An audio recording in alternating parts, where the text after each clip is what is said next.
একটা বয়স আসবে ভাই, তখন সেজদা করতে চাইবেন, কিন্তু শরীরে আর কুলাবে না, মেরুদণ্ড এমন অবস্থা হয়ে যেতে পারে যে রুকু সেজদাটাও আর করতে পারবেন না। এখন সেজদা করছেন না, একটা সময় সেজদা করতে চাইবেন কিন্তু আর পারবেন।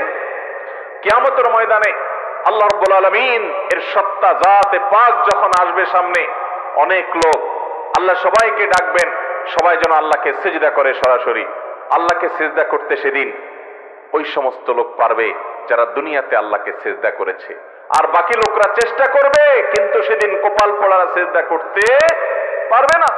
কোরআনের শুরুতে আপনি দেখবেন নামাজ, শেষে দেখবেন নামাজ, মাঝখানে দেখবেন জায়গায় জায়গায় পাতায় পাতায় নামাজ। নবী করিম সাল্লাল্লাহু আলাইহি সাল্লামের জীবনের শুরুর দিকের নির্দেশ দেখবেন নামাজ, একেবারে জীবনের শেষ মুহূর্তের নির্দেশ হলো কি নামাজ। ভাইরা আমার, এই জন্য কোরআনে হাকিমে আল্লাহ রাব্বুল আলামিন বলেছেন হাফিজু আলাস সালাওয়াত। ঈমানদারদেরকে আমাদের মালিক, আমাদের রব নির্দেশ করছেন, তোমরা 5 ওয়াক্ত নামাজের প্রতি যত্নবান হবে, যত্নশীল হবে, ঠিকমতো আদায় করবে। ওয়াসসালাতিল উসতা, বিশেষ করে স্পেশাল ভাবে মধ্যম যে নামাজ আছে, মুফাসসির উলামায়ে কেরাম বেশিরভাগ বলেছেন আসরের নামাজের কথা বলা হয়েছে এখানে, যে এই নামাজের প্রতি বিশেষভাবে যত্নশীল হবে। অনেক উলামায়ে কেরাম অন্য নামাজের কথাও বলেছেন। ফজরের নামাজের কথা বিশেষভাবে নবী সাল্লাল্লাহু আলাইহি ওয়াসাল্লাম বিভিন্ন হাদিসে গুরুত্ব আরোপ করেছেন। নামাজ তো অনেকেই পড়ে, দেখবেন ফজরের সময় আসতে পারে। নবী সাল্লাল্লাহু আলাইহি ওয়াসাল্লাম বলেছেন মুনাফিক এবং মুসলমান এই দুইজনের মধ্যে একটা পার্থক্য আছে। অনেক পার্থক্যের মধ্যে একটা পার্থক্য হলো ফজর এবং আসর, এই 2 ওয়াক্ত নামাজ ইমানদারের জন্য পড়া অনেক সহজ হয়। যার অন্তরের মধ্যে নেফাকি আছে, কপটতা আছে, ইমান নিয়ে সন্দেহ সংশয় আছে, দুর্বলতা আছে, ওই কপাল পড়া হতভাগার জন্য ফজর পড়াটা কষ্ট হয়ে যায়, অর্থাৎ সে ফজর পড়তে পারে না।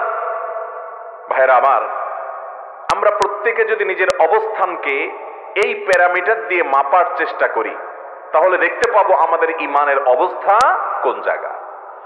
5 ওয়াক্ত নামাজের নির্দেশ এত গুরুত্বপূর্ণ, বারবার করে আল্লাহ তাআলা স্মরণ করিয়েছেন, তার রাসূল সাল্লাল্লাহু আলাইহি ওয়াসাল্লাম স্মরণ করিয়েছেন, জীবনের শেষ মুহূর্তে স্মরণ করাচ্ছেন। কারণ এই নামাজ ছাড়া আখিরাতে একটা কদম আমরা সামনে আগাতে পারবো। প্রতিটা কদমে এই নামাজের প্রভাব আমাদের থাকবে। চেহারার উজ্জ্বলতা থাকবে ওযুর কারণে, সিজদার অঙ্গগুলো আলোকিত থাকবে সালাতের কারণে। আপনার আখিরাতের জীবনে ভয়ঙ্কর পরিস্থিতির সামনে দুনিয়ার কোন মাস্তানি, সরদারি, টাকা পয়সা, প্রভাব প্রতিপত্তি, শিক্ষা দীক্ষা কোনো কিছু যখন কাজে লাগবে না, এই সালাত আপনার জীবনে অনেক বড় ভূমিকা রাখবে। সেজন্যই আহকামুল হাকিমিন, তিনি জানেন, তিনি গায়েবের মালিক, তিনি বারবার করে সালাত আদায় করতে বলেছেন। নবী করিম সাল্লাল্লাহু আলাইহি ওয়াসাল্লামকে আল্লাহ মেরাজে নিয়ে দেখিয়েছেন নামাজ না পড়লে তার পরিণাম কি হয়, নামাজি ব্যক্তির তার পুরস্কার কি হয়। এই জন্য তিনি বারবার করে দুনিয়া থেকে চলে যাচ্ছেন, তখনও বলে যাচ্ছেন, পুরো কথাও বলতে পারতেছেন না, তারপরও বলছেন আসসালাহ আসসালাহ, তোমরা নামাজের উপরে খবরদার সাবধান থাকবা। কারণ তিনি জানেন এর ভয়াবহতা কি। আল্লাহ রাব্বুল আলামিন তাকে দেখিয়েছেন যে পাথরের উপর মাথা রেখে আঘাত করা হচ্ছে কোন এক জাহান্নামীকে। জিজ্ঞাসা করলেন এর অপরাধ কি? বলা হলো, হে আল্লাহর রাসূল, এর অপরাধ হলো সে ফরজ নামাজ না পড়ে ঘুমিয়ে থাকতো, অলসতা করত, অবহেলা করত, ওয়াক্তকে ওয়াক্ত ফরজ নামাজ চলে গেছে, তার বুক কাঁপে নাই, সে নামকে ওয়াস্তে মুসলমান ছিল। এই জন্য জটিল এবং কঠিন শাস্তি তাকে দেওয়া হচ্ছে। নবী সাল্লাল্লাহু আলাইহি ওয়াসাল্লাম সেজন্য বলেছেন আউয়ালু মা ইউহাসাবু বিহিল আবদু ইয়াউমাল কিয়ামাতি আস-সালাহ। ও মুসলমান, তোমার মৃত্যুর পর তোমার রবের সামনে তোমাকে দাঁড়াতে হবে, কিয়ামতের ময়দানে একত্র হতে হবে। এই জীবনের প্রতিটি পা ফেলার জন্য হিসাব দিতে হবে, প্রতিটা ছোট বড় কর্মের জন্য জবাবদিহি করা লাগবে। যা খুশি তা করে চলে যাবে, দুনিয়াতে পার পেয়ে যাব। তুমি মনে করছো কেউ তো বাধা দিচ্ছে না, কই নামাজ না পড়লেও তো কোনো অসুবিধা হচ্ছে না, কই কোনো খারাপ কাজ করলেও তো পার পাওয়া যাচ্ছে, ফাঁকি ঝুঁকি দেওয়া যাচ্ছে, মানুষের চোখে ধুলি দেওয়া যাচ্ছে। ও মুসলমান, আরশে আজিমের মালিকের কাছে সব রেকর্ড হচ্ছে, একটা একটা করে, একটা সুতা পরিমাণ কাজও যদি থাকে, পাই পাই করে ফামান ইয়ামাল মিসকালা যাররাতিন শাররান ইয়ারা, বিন্দু পরিমাণ জাররা পরিমাণও যদি কোনো খারাপ কাজ করেন তার পরিণাম আপনাকে ভোগ করতেই হবে, করতেই হবে, করতেই হবে। অতএব ভাইরা আমার, যারা নিজেদেরকে মুসলমান দাবি করেন, যারা কিয়ামতের ময়দানে দাঁড়াতে হবে আখিরাতের প্রতি ঈমান রাখেন, যারা জান্নাত জাহান্নামের প্রতি বিশ্বাস রাখেন, তারা শুনে রাখেন নবীজি সাল্লাল্লাহু আলাইহি সাল্লাম বলেছেন, আউয়ালু মা ইউহাসাবু বিহিল আবদু ইয়াউমাল কিয়ামাহ, কিয়ামতের দিন বান্দার সর্বপ্রথম যেই আমলের হিসাব চাওয়া হবে সেটা হলো as-সালাহ, নামাজ। তোমার জীবনে নামাজের অবস্থা কি? আগে নামাজের ঘাটতি হলো। প্রাপ্তবয়স্ক হওয়া থেকে নিয়ে মৃত্যু পর্যন্ত নামাজ সব ওয়াক্ত পড়েছো কিনা? পড়লে সেখানে মনোযোগ, ধীরস্থিরতা ঠিকঠাক মতো কতটুকু ছিল, এর হিসাব নিকাশ দাও। তোমার নামাজের কোয়ালিটি কি ছিল? যে ব্যক্তির নামাজের হিসাব মোটামুটি ঠিকঠাক মতো সে দিতে পারবে, ফাকাদ আফলাহা ওয়া আনজাহ, নবীজি বলেছেন সে ব্যক্তি সফল হবে, সাকসেস হবে, সামনের বাকি সব তার সহজ হয়ে যাবে। আর যে ব্যক্তির নামাজের হিসাবে ঘাপলা ধরা পড়বে, ভেজাল ধরা পড়বে, ফাকাদ খাবা ওয়া খাসির, এই কপাল পোড়া ধরা পড়ে যাবে, এ লুজার হয়ে যাবে, ক্ষতিগ্রস্ত হবে, সামনে আর সে এগোতে পারবে না। ও ভাই আমার, এই নামাজ আমরা যদি পড়ি আমাদের আল্লাহর কোনো লাভ নাই, নবীজিরও কোনো লাভ। এই নামাজ আমাদের লাভ, এটা জান্নাতের চাবি, এটা ছাড়া জান্নাতে যাওয়ার সম্ভাবনা নাই। অথচ মুসলমানের সন্তান বলে যে নামাজ না পড়লে কি হয়েছে, ঈমান আছে। আছে না নাই এরকম? নামাজ না পড়লে কি হয়েছে, তার বলে কি আছে, ঈমান আছে। ঈমানটা ভাই মায়ের হাতের মোয়ানা আর মামুর ভাইয়ের আবদারও না। নামাজের ধারে কাছে যাবেন না আর লম্বা লম্বা কথা বলবেন, নামাজ না পড়লে কইছে ঈমান আছে। আল্লাহকে ভয় করেন, এই সমস্ত উদ্ভট এবং এই সমস্ত দাম্ভিকতাপূর্ণ কথা পরিহার করেন। ভাইরা আমার, এটা ঠিক যে ফোকায়ে কেরামের মধ্যে মত পার্থক্য আছে। অনেক ইমামগণ বলেছেন ইচ্ছাকৃত ঠান্ডা মাথায় যে মুসলমান নামাজ পড়ে না, বসে বসে খেলা দেখে, ঘন্টাকে ঘন্টা ওয়াক্ত চলে গেছে তবুও নামাজ পড়ে নাই, শুয়ে আছে, ফজরের নামাজ চলে গেছে, 7টা-8টায় ঘুম থেকে উঠছে, সে অলসতা করেছে, নামাজ পড়ে নাই ঠান্ডা মাথায়। তো এইরকম ব্যক্তি যে ঠান্ডা মাথায় নামাজ পড়ে না, ইচ্ছাকৃত নামাজ ত্যাগ করে, সে ব্যক্তিকে অনেক ইমাম বলেছেন এই ব্যক্তি আর মুসলমান থাকে না। নামাজ না পড়লে সে আর মুসলমান থাকে না, ইসলাম থেকে খারিজ হয়ে যায়। না মুসলমান হইলে কি গায়ের জোরে মুসলমান হবেন? আল্লাহর খাতে নাম থাকে না। আর ইমাম আজম আবু হানিফা রাহিমাহুল্লাহ এবং আরো অনেক ইমামের মত হলো, যদি নামাজ না পড়ার পরও তার ভিতরে অপরাধ বোধ থাকে যে না আমি ভুল করছি, অন্যায় করতেছি, ঠিক আছে আমি শুরু করব, তাহলে এই ব্যক্তির, এই বেচারার ঈমানটা থাকবে। কিন্তু যদি তার ভিতরে ঔদ্ধত্য থাকে, অহংকার থাকে, আরে রাখতো তোর নামাজ, কি হবে এত নামাজ পড়ে, কত লোকরে দেখছি নামাজ পড়ছে, কি হয়েছে, এইরকম যদি লম্বা লম্বা কথা বলে তাহলে ঈমানটার সাথে সাথে চলে যাবে। ভাইরা আমার, আল্লাহ রাব্বুল আলামিন কোরআনে হাকিমে বলেছেন, তোমরা 5 ওয়াক্ত নামাজের প্রতি, সকল নামাজের প্রতি তোমরা যত্নশীল হবে, দায়িত্ববান হবে। এমন কি নামাজ ইসলামে কিরকম গুরুত্বপূর্ণ ইবাদত দেখেন। আল্লাহ বলছেন, এমন কি তোমাদের যদি আশঙ্কা হয় যে নামাজ পড়তে গেলে রণাঙ্গনে যুদ্ধক্ষেত্রে শত্রু তোমাদেরকে শেষ করে দেবে, বোম্বিং করে, আঘাত করে, তরবারি দিয়ে তোমাদের শেষ করে ফেলবে, এইরকম যদি আশঙ্কা হয় তো প্রয়োজনে হাঁটা অবস্থায় নামাজ পড়বে, সওয়ারি অবস্থায় নামাজ পড়বে, কিন্তু তারপরেও নামাজ মাফ। যুদ্ধের ময়দানে রণাঙ্গনে জীবন চলে যাওয়ার আশঙ্কা আছে, সেখানে সলাতুল খৌফ, ভয়কালীন সময় কিভাবে নামাজ পড়বো, কোরআনে আল্লাহ তাআলা শিক্ষা দিয়েছেন যে ইমামতি একজন করবে, সব লোক নামাজে দাঁড়াইলে শত্রুর আক্রমণে সবাই শেষ হয়ে যাবে, এই জন্য কিছু লোক নামাজে দাঁড়াবে, কিছু লোক যুদ্ধ করে সবার পক্ষ থেকে সেভ করবে, কিছু লোক যারা নামাজে দাঁড়াবে ইমামের সাথে, সফরে যেহেতু যুদ্ধে, এই জন্য 1 রাকাত নামাজ পড়বে সবাই ইমামের সাথে। 1 রাকাত নামাজ পড়ার পর তারা চলে যাবে যুদ্ধে, যারা এতক্ষণ সেফটিতে ডিউটিতে ছিল তারা এসে এবার ইমামের পিছনে দ্বিতীয় রাকাত, ইমামের দ্বিতীয় রাকাতে তারা এসে তাদের প্রথম রাকাত পড়বে। এরা আবার 1 রাকাত পড়ে চলে যাওয়ার পর আগের গ্রুপ ওয়ালারা ফিরে আসবে, ততক্ষণে ইমামের 2 রাকাত শেষ। এবার মুক্তাদি হিসেবে তারা একা একা মুনফারিদ হিসেবে তাদের 1 রাকাত পড়বে, তাদের পরে আবার ওই গ্রুপ যাদের 1 রাকাত বাকি ছিল তারা পড়বে। চিন্তা করেন, ভাগ করে করে 1 রাকাত পড়ে পড়ে চলে যাবে, আবার এসে পড়বে। তারপরেও যুদ্ধের ময়দানেও আল্লাহ বলেন নাই যেহেতু জীবন রক্ষার ব্যাপার নামাজ বাদ দিলেও চলবে। এটা আল্লাহ তাআলা বলেন। কত গুরুত্বপূর্ণ ব্যাপার চিন্তা করেন। ইসলামের সকল ইবাদতে ছাড় আছে, এমন কোন ইবাদত ইসলামে নাই যেই ইবাদতে ছাড় নাই। আপনি রোজা রাখতে পারেন না, কষ্ট হয়, রাখতে গেলে আপনার জীবন নাশের অবস্থা হয়ে যায়। এই জন্য রোজারে ভেঙে ভেঙে দুপুর পর্যন্ত একটা, দুপুর পরে আরেকটা রাখা যাবে? কি বলেন? আপনাদের দিনাজপুর এরকম রোজা রাখার সুযোগ আছে কোনো? নাই। রোজা রাখলে সাহরি থেকে নিয়ে ইফতারি পর্যন্ত না খেয়ে থাকতে হবে। এখন তুমি যদি এটা না খাইতে পারো, এভাবে যদি না থাকতে পারো, তাহলে সেক্ষেত্রে আল্লাহ তাআলা কোরআনে তার জন্য বিধান দিয়েছেন, ফামান কানা মিনকুম মারিদান আও আলা সাফারিন ফাইদ্দাতুম মিন আইয়ামিন উখার। তাহলে সে এই রোজা যে কয়টা সে অসুস্থতার কারণে রাখতে পারবে না, এই কয়টা রোজা সে অন্য সময় রেখে দিবে।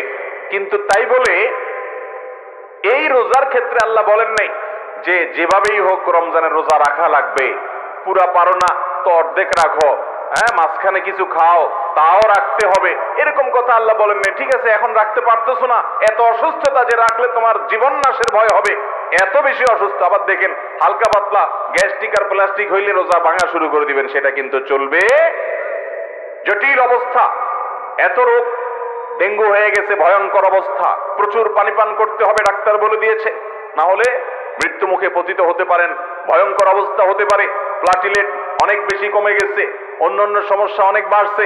আপনি তখন জীবন রক্ষার জন্য, রোগ ভয়ঙ্কর আকার ধারণ করেছে, অসহনীয় হয়ে গেছে, এই জন্য আপনি রোজা ভাঙেন, অন্য সময় রাখতে পারবেন।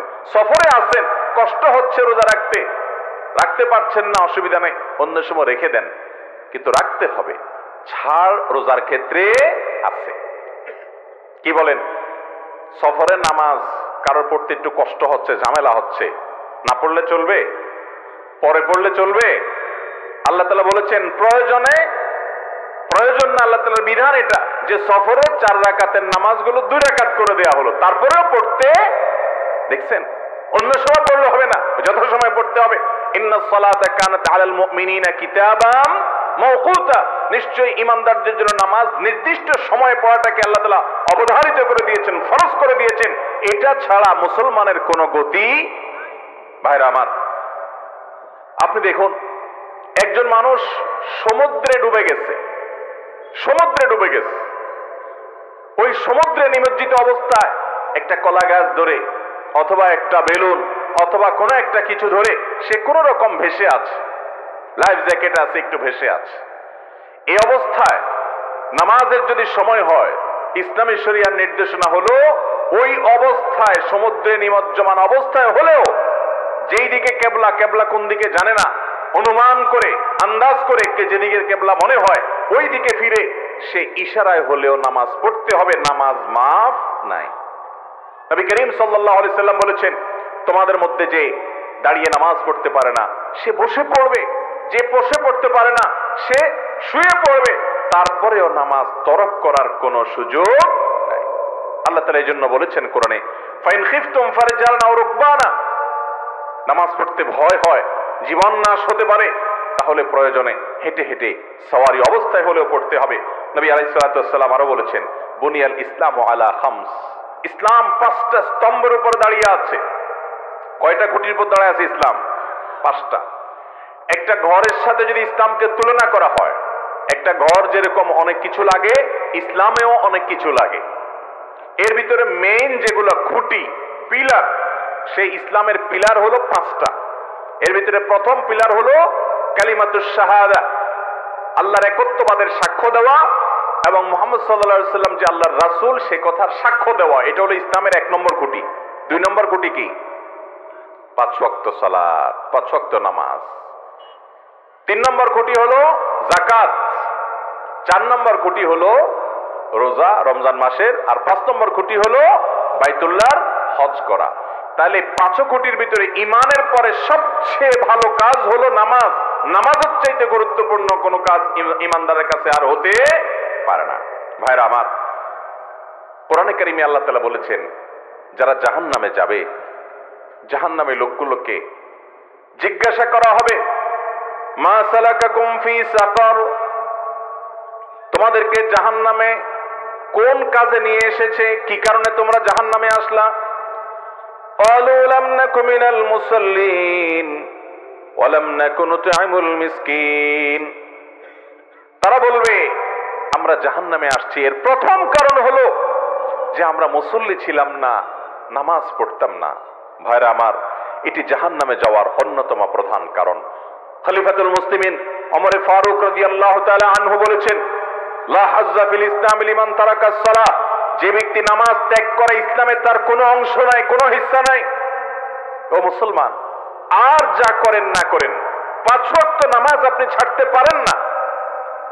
প্রতিদিন 5 বার পুরুষ হিসাবে মসজিদে আপনাকে হাজিরা দিতে হবে। নবী করিম সাল্লাল্লাহু আলাইহি সাল্লাম বলেছেন, যদি কেউ 5 ওয়াক্ত নামাজ জামাতের সাথে ঠিকঠাক মতো আদায় করে, মহিলারা বাসায় আউয়াল ওয়াক্তে সময় মতো ঠিকঠাক মতে ভালো মতো যদি সময় মতো তারা আদায় করে, তো আল্লাহ রাব্বুল আলামিন ওই ব্যক্তির 1 ওয়াক্ত পড়ার পর পরবর্তী ওয়াক্ত পর্যন্ত যত ছোটখাটো গুনাহ হয়, এই 2 ওয়াক্তের মধ্যবর্তী সময়ের সমস্ত ছোটখাটো গুনাহকে আল্লাহ তাআলা মাফ করে দেন। ভাইরা আমার, 5 ওয়াক্ত সালাত আদায় করব তো ইনশাআল্লাহ? আমরা সবাই 5 ওয়াক্ত নামাজ পড়ব তো ইনশাআল্লাহ? আল্লাহ রাব্বুল আলামিন আমাদের সবাইকে সেই তৌফিক দান করুন। সবাই কোরআনে কারীমে সে নির্দেশনা দেখবেন। আল্লাহ তাআলা বলেছেন, ফাইন তাবু ওয়া আকামুস সালাহ ওয়া আতাউজ যাকাহ ফা ইখওয়ানুকুম ফিদ্দীন, তোমাদের ধর্মীয় ভাই, ধর্মের ভাই, মুসলমান ভাইকে যদি কেউ শিরক থেকে, কুফর থেকে তওবা করে আসে এবং নামাজ কায়েম করে, যাকাত আদায় করে, এই মূল কাজগুলো করলে সে তোমাদের ধর্মীয় ভাই। এই মূল কাজগুলো যদি কেউ না করে, সে তোমাদের মুসলমান ধর্মের ভাইও হতে পারে। অতএব 5 ওয়াক্ত নামাজ পড়বো তো ইনশাআল্লাহ? ভাইরা আমার, আমরা আল্লাহকে খুশি করার জন্য আজকের এই মাহফিলের ময়দান থেকে আসুন, নিজের সঙ্গে নিজে আমরা বোঝাপড়া করে ফেলি। আমরা এখানে আজকে নিজেরা নিয়ত করে ফেলি যে আমি নামাজ যত নষ্ট করেছি, আল্লাহর কাছে লজ্জিত হয়ে মাপ চেয়ে, অনুতপ্ত হয়ে, আল্লাহ তাআলা আমাকে এখনো নিঃশ্বাস দিয়েছেন। ও যুবক ভাইরা, যারা মসজিদে যান না, যাদেরকে আল্লাহ শক্তি দিয়েছেন, সামর্থ্য দিয়েছেন, নামাজ পড়েন না, রুকু সেজদা করেন না, একটা বয়স আসবে ভাই, তখন সেজদা করতে চাইবেন, কিন্তু শরীরে আর কুলাবে না, মেরুদণ্ড এমন অবস্থা হয়ে যেতে পারে যে রুকু সেজদাটাও আর করতে পারবেন না। এখন সেজদা করছেন না, একটা সময় সেজদা করতে চাইবেন কিন্তু আর পারবেন। কিয়ামতের ময়দানে আল্লাহ রাব্বুল আলামিন এর সত্তা জাতে পাক যখন আসবে সামনে, অনেক লোক, আল্লাহ সবাইকে ডাকবেন, সবাই যেন আল্লাহকে সিজদা করে সরাসরি। আল্লাহকে সিজদা করতে সেদিন ওই সমস্ত লোক পারবে যারা দুনিয়াতে আল্লাহকে সিজদা করেছে, আর বাকি লোকরা চেষ্টা করবে, কিন্তু সেদিন কপাল পোড়ারা সিজদা করতে পারবে না। ও ভাই আমার, সময় থাকতে আসুন আমরা সংশোধন হই, তওবায়ে নাসুহা করি। আমাদের 5 ওয়াক্ত নামাজ আমাদের আখিরাতকে সুন্দর করবে, আমাদের দুনিয়াকে সুন্দর করবে, আমাদের জীবনে বরকত দিবে, আমাদের সর্বদিক থেকে কল্যাণ এনে দিবে। 5 ওয়াক্ত নামাজ পড়া ছাড়া মুসলমানিত্বের দাবি করা, এটা তার সাজে না। অতএব 5 ওয়াক্ত নামাজ পড়বো তো ইনশাআল্লাহ? আজকের এই মজলিসে, আজকের এই মাহফিলে আমরা যদি 10-20 জন 50 জন মানুষও যদি মনে মনে নিয়ত করেন যে আমি আজ থেকে আর নামাজ ছাড়বো না, আমার জীবনে নাকের ডগায় নিঃশ্বাস যতদিন থাকবে, আমার জীবন চলে যাবে, সব চলে যেতে পারে, আমি নামাজ ছাড়বো না। কারণ ইসলামে সব ইবাদতে ছাড় আছে, নামাজে ছাড় নাই ভাই, নামাজে ছাড় নাই। এটা সর্বাবস্থায় করতে হয়। আপনি দেখেন কত গুরুত্বপূর্ণ হলে দাঁড়িয়ে নামাজ পড়তে না পারলে বসে পড়েন, বসেও পড়তে পারেন না, শুয়ে শুয়ে পড়েন, ওযু করতে পারেন না, তায়াম্মুম করে করেন, আল্লাহু আকবার, তারপরেও মাফ নাই। আপনাকে পড়তেই হবে। কেবলামুখী হবেন, কেবলা কোন দিকে চিনেন না তো আন্দাজ করে পড়েন, তারপরেও পড়তে হবে। এমন কি সতর ঢাকার মতো কাপড় নাই, এমন কোন বিপদে আছেন, জেলে জুলুমে কোন জায়গায় আছেন, ওয়াক্ত হয়ে গেছে, তারপরও আপনাকে নামাজ পড়তে হবে। ওই ফরজ তরক হলেও নামাজ পড়তে হবে। ভাইরা আমার, কত গুরুত্বপূর্ণ বিষয় যে কখনো ছাড় নেই। আমাদের প্রাণের নবী সাল্লাল্লাহু আলাইহি ওয়াসাল্লাম তার জীবনের সর্বশেষ মুহূর্তে যখন তিনি দুনিয়া থেকে চলে যাবেন, অসুস্থ, এত দুর্বল হয়ে গেছেন, যাদেরকে আল্লাহ মদিনায় যাওয়ার তৌফিক দিয়েছে, মসজিদে নববীতে যারা গিয়েছেন তারা জানেন নবীজি সাল্লাল্লাহু আলাইহি সাল্লামের কবর যেখানে এখন আছে এই জায়গাটাতে ওনার বাসা ছিল।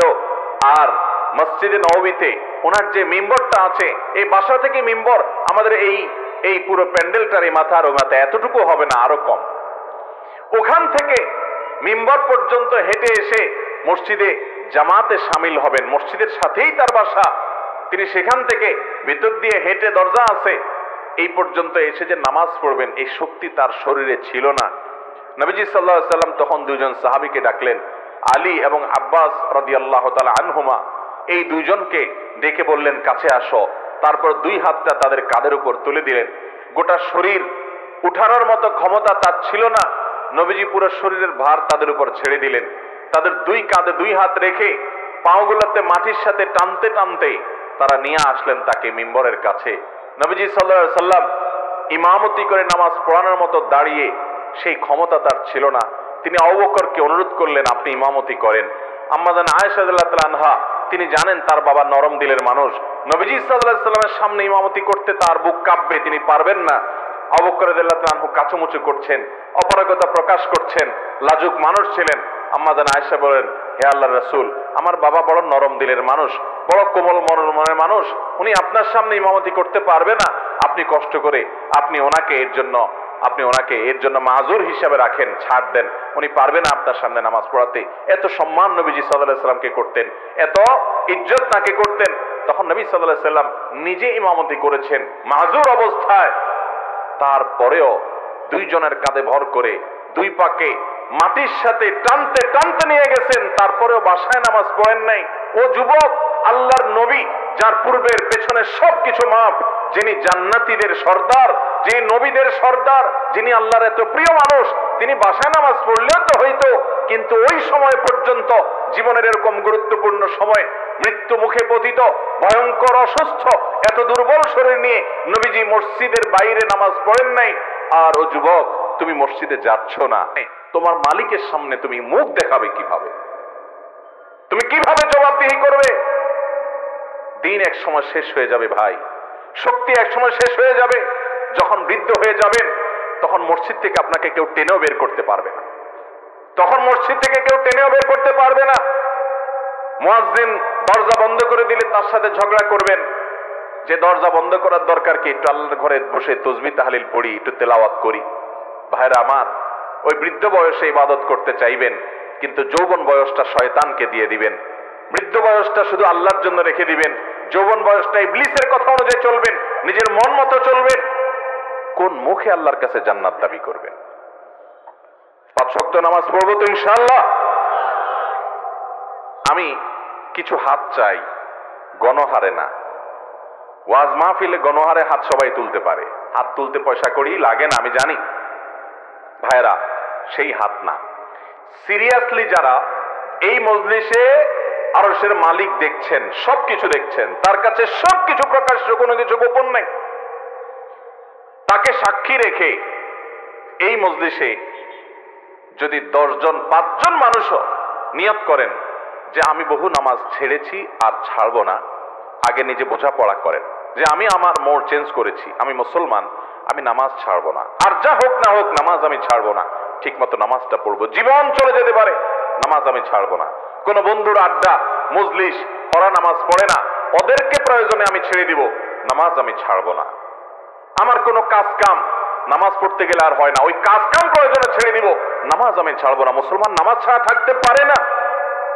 নবী করিম সাল্লাল্লাহু আলাইহি সাল্লাম বারবার ওসিয়ত করেছেন নামাজের ব্যাপারে, বারবার, কারণ তিনি জানেন এই নামাজ ছাড়া আমার কোনো উপায় নাই।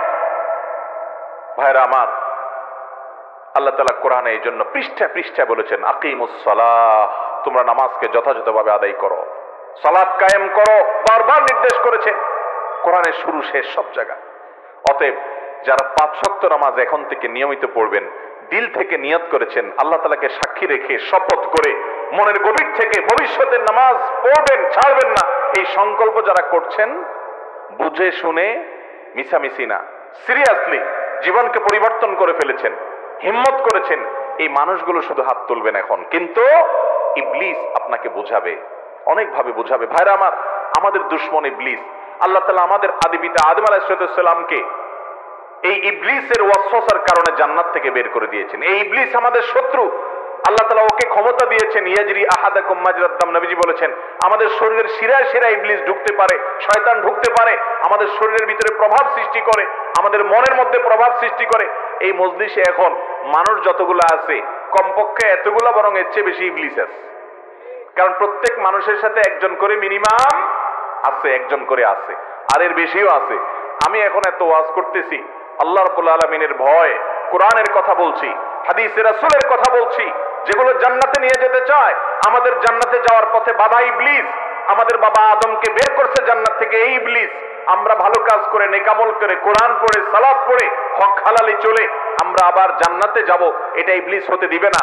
যখন ইবলিস আমাদের আদম আলাইহিস সালাম বাবা আদমকে সিজদা না করার অপরাধে জান্নাত থেকে বের হতে হয়েছে, তখন সে কিন্তু একটা প্রতিজ্ঞা করেছে, আমরা অনেকে জানি না। সে বলেছে, হে আল্লাহ, যাদের কারণে, এই মানুষের কারণে আমাকে জান্নাত থেকে বের হতে হলো, আদমের কারণে, এই আদমের ছেলে মেয়েরা, তার সন্তানরা কিয়ামত পর্যন্ত যতজন আসবে, এদের প্রত্যেকের পথের মোড়ে মোড়ে বসে আমি সবাইকে জান্নাতের পথ থেকে সরাই দিয়া জাহান্নামের পথে উঠায় দিব, ওদেরকে ওইদিকে যেতে দেব না।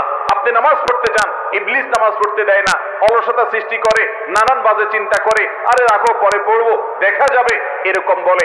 এখনো সংকল্প করবেন, ইবলিস হয়তো আপনাকে বোঝাচ্ছে, আরে ধুত রাখ, হঠাৎ করে এরকম নিয়ত করে ফেললে কেমন হবে। নিয়ত করার পরে আবার কয়দিন পরে বলবে, আরে নিয়ত করছিস তো কি হয়েছে। এই ইবলিসের সঙ্গে সংগ্রাম করে যারা লড়াই করে জিততে পারবে, যারা নিজের প্রতিজ্ঞাকে ঠিক রাখতে পারবে, এই মানুষগুলাই জান্নাতি হবে ইনশাআল্লাহ। অতএব নিয়ত করবো তো ইনশাআল্লাহ। যারা খালেস নিয়ত করেছেন দিল থেকে যে আমার জীবন, আমার প্রাণ চলে যাবে, আমি নামাজ ছাড়বো না, আমার প্রাণ যাবে, আমি নামাজ ছাড়বো না, এই মানুষগুলো যারা নিয়ত করেছেন, আগে ত্রুটি করেছেন কিন্তু এখন আর করবেন না, তারা একটু শুধু হাত তুলে আল্লাহ তাআলাকে দেখায় দেন। আল্লাহ আপনি আমাদের সব হাতগুলোকে কবুল আর মঞ্জুর করেন। ও মালিক, আমরা পড়তে পারবো না, আপনি আমাদের জন্য সহজ করে দেন। আল্লাহ, আমরা ইবলিসের সাথে পারি না, আপনি আমাদেরকে জিতায় দেন। আল্লাহ, আপনি ইবলিসকে হারায় দেন। আল্লাহ, আমাদের ঈমানের ভিতরে জজবা এবং ঢেউ তৈরি করে দেন। আল্লাহ, আমরা যেন মৃত্যু পর্যন্ত এক ওয়াক্ত নামাজও তরক না করি, সেই তৌফিক দান করেন। মালিক, যে বন্ধু আমার নামাজে বাধা সৃষ্টি হয়, ওকে ছাড়ার মতো ঈমানী শক্তি দিয়ে দেন। আল্লাহ, আপনার জন্য ত্যাগ করার শিক্ষা আমাদেরকে দিয়ে দেন। আল্লাহ, আমাদের মসজিদগুলো মুসল্লি দিয়ে পরিপূর্ণ করে দেন। আল্লাহ, আমাদের মা বোনদেরকে নামাজ পড়ার তৌফিক দান করেন। আল্লাহ, যে হাতগুলো উঠছে হাতগুলোকে কবুল মঞ্জুর করেন। আল্লাহ, আপনি আমাদের সবার প্রতি রহম করেন। আল্লাহ, এই হাতগুলা এখানে যারা উঠাইছে, আল্লাহ জান্নাতুল ফেরদাউসে, প্রিয় নবীজির সাথে জান্নাতুল ফেরদাউসে থাকার তৌফিক দান করেন। আল্লাহ, আমরা এখানে যেরকম বসলাম, জান্নাতে এরকম একসাথে হওয়ার তৌফিক দান করেন। জাযাকুমুল্লাহ খায়রা ওয়া আখিরু দাওয়ানা আনিল হামদুলিল্লাহি রাব্বিল আলামিন।